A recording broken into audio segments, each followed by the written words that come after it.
નમસ્કાર, આપ જોઈ રહ્યા છો ક્રાઇમ રિપોર્ટર્સ ટીવી ન્યૂઝ. હવે જોઈએ અગત્યના સમાચાર. સુરતના રાજણ રિવરફ્રન્ટ પર આંતરરાષ્ટ્રીય પતંગ મહોત્સવનું આયોજન. 25 વિદેશી સહિત 94 પતંગબાજોના કરતબથી આકાશ રંગબેરંગી બન્યું. સુરતના આંગણે સૂર્યપુત્રી તાપી નદીના તટે ડાજણ સ્થિત રિવરફ્રન્ટ ખાતે રાજ્ય સરકારના પ્રવાસન વિભાગ, જિલ્લા વહીવટીતંત્ર અને સુરત મહાનગરપાલિકાના સંયુક્ત ઉપક્રમે ભવ્ય આંતરરાષ્ટ્રીય પતંગ મહોત્સવનું આયોજન કરવામાં આવ્યું હતું.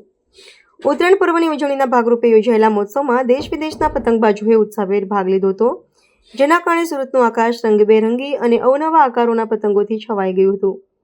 આ કાર્યક્રમનો મુખ્ય ઉદ્દેશ્ય રાજ્યના પ્રવાસન ઉદ્યોગને વેગ આપવા અને ભારતીય સંસ્કૃતિની ઝાંખી વિશ્વ સમક્ષ રજૂ કરવાનો હતો. આ મહોત્સવમાં કુલ 94 જેટલા પતંગબાજોએ પોતાના કૌશલ્યનું પ્રદર્શન કર્યું હતું, જેમાં 25 જેટલા વિદેશી પતંગબાજોનો સમાવેશ થતો હતો. આ ઉપરાંત કર્ણાટક, મહારાષ્ટ્ર, કેરળ અને પંજાબ જેવા રાજ્યોમાંથી આવેલા 20 અને ગુજરાતના 29 સ્થાનિક પતંગબાજોએ પણ પોતાની પતંગો વડે આકાશમાં અદભુત નજારો સર્જ્યો હતો. વિદેશી અને સ્થાનિક પતંગબાજો દ્વારા ડ્રેગન, માછલી, વિવિધ પક્ષીઓ અને કાર્ટૂન કેરેક્ટર્સ જેવી અલગ અલગ થીમ અને કદ આધારિત વિશાળકાય પતંગો ઉડાવવામાં આવતા ઉપસ્થિત સૌ કોઈ મંત્રમુગ્ધ થઈ ગયા હતા. પતંગ મહોત્સવની મજા માણવા મોટી સંખ્યામાં ઉમટી પડેલા શહેરીજનો, રમતવીરો અને વિદ્યાર્થીઓમાં અનેરો આનંદ અને રોમાંચ જોવા મળ્યો હતો. વિદેશી પતંગબાજોએ ગુજરાતમાં ઉજવાતા કાઇટ ફેસ્ટિવલ અને અહીંની મહેમાન ગતિના ભરપેટ વખાણ કર્યા હતા. ખાસ કરીને ઇસ્ટોનિયા અને જર્મનીથી આવેલા સ્પર્ધકોએ તાપી નદીના કિનારે મળેલા ભવ્ય આવકાર અને પતંગબાજી માટેના સાનુકૂળ વાતાવરણ બદલ આનંદ વ્યક્ત કર્યો હતો. આ આયોજનથી સુરતની સાંસ્કૃતિક ઓળખ વધુ સુદૃઢ બની છે અને વિદેશી પ્રવાસીઓના આકર્ષણનું કેન્દ્ર બન્યું છે.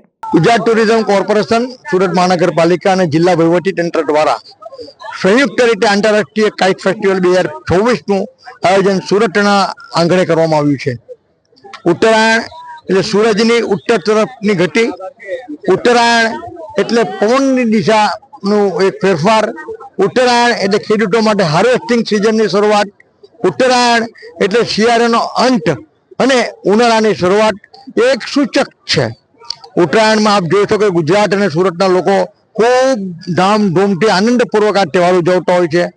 હજારો લોકોને, લાખો લોકોને ઉત્તરાયણ દ્વારા રોજીરોટી પણ મળતી હોય છે. આજે સુરતના આંગણે આશરે 5 થી 7 દેશના લોકો અને આશરે 20 રાજ્યના લોકોએ પાર્ટિસિપેટ કર્યો છે.